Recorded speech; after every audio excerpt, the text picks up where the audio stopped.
مع هذا اليوم السعيد الفاتح من دجنبير 2022، وهذه الأمطار الخير التي تتساقط بمعظم المناطق خاصة النصف الشمالية من المغرب. نتمنى إن شاء الله هذه الأمطار يعني تكتر وتكون على قدر الخير لهذه البلاد العزيزة. ونحن على السويعات لانطلاق مباراة الحسم للمرور للدور الثاني من مباراة المغرب وكندا. قراءة في هذا الموضوع ويعني التوقعات الشخصية ديالي، كما توقعت أن المغرب غادي يربح بلجيكا ب2-0. غادي نتوقع اليوم، قبل ما نقول لكم التوقعات نقول لكم التحليل علاش غادي نعطيها التوقعات.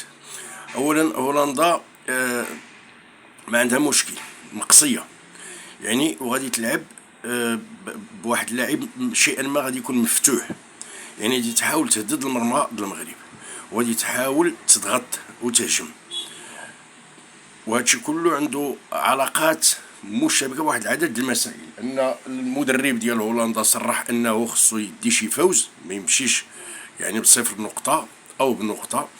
هذه الحاجه الاولى. ثانيا ما نساوش ان المغرب غادي يلعب مع كندا، وكندا كدولة غربية يعني تنتمي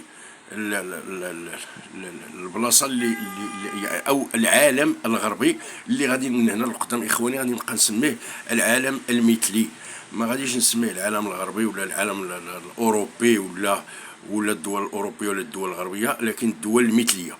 اذا هنا راه كاين واحد المسائل كثيره وقعت في كاس العالم، لعلكم متتبعون لما يقع خاصه في هذا الشيء المثليين. هذا الشيء يعني فرض الاخلاق لا اخلاق الغربيه يعني ديال الدول المثليه على الشعوب العربيه وخاصه الاسلاميه.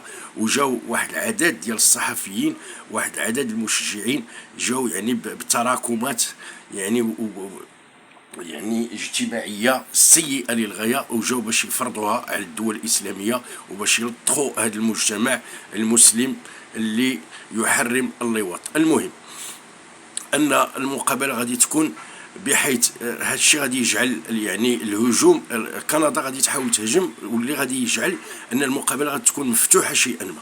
اذا هنا على وليد الركراكي في نظري المتواضع في كره القدم انه اولا يبدا الربع ساعه الاولى بحذر، لانه لا قدر الله الخساره راه يمكن تقصينا في حاله اللي راكم عارفينها بلا ما ندخل في التفاصيل، على حساب النتائج ديال المقابله الاخرى اللي تتجمع ما بين كرواتيا وبلجيكا. اذا الهزيمه تقدر تقصينا، التعادل غادي يدوز المغرب، لكن المغرب خصو يحاول يدوز حتى دو جروب على راس المجموعه باش يلاقي الثاني في المجموعه الاخرى، واللي يكون غالبا نتمناو تكون اليابان. انا ما عرفتش النتائج الاخرى واش اليابان دازت، بحيث اليابان يمكن المغرب تكون القنطره ديالو للمرور للربع النهائي. المهم اذا المقابله قلت غتكون مفتوحه. الربع ساعه الاولى خص وليد الركراكي يرد البال ويلعب شويه ماشي على الدفاع، لكن يملا وسط الميدان ويكون الدفاع قوي. الحمد لله عندنا دفاع صلب ما تخوفش منه، لكن كندا راه عندها دراري صغار ويمكن يعني وخفاف، وبالتالي يقدر يمثلوا بعض الخطوره.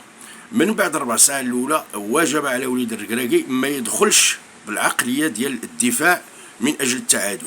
راه كل واحد تيدخل المقابله من اجل التعادل الا وتيخسر.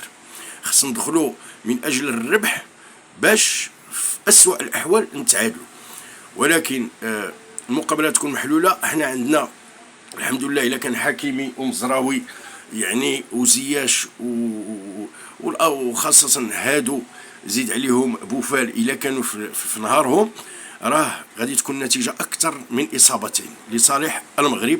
والسويعات بيننا ماشي الايام والدقائق بيننا، وديما مغرب. تبارك الله عليكم.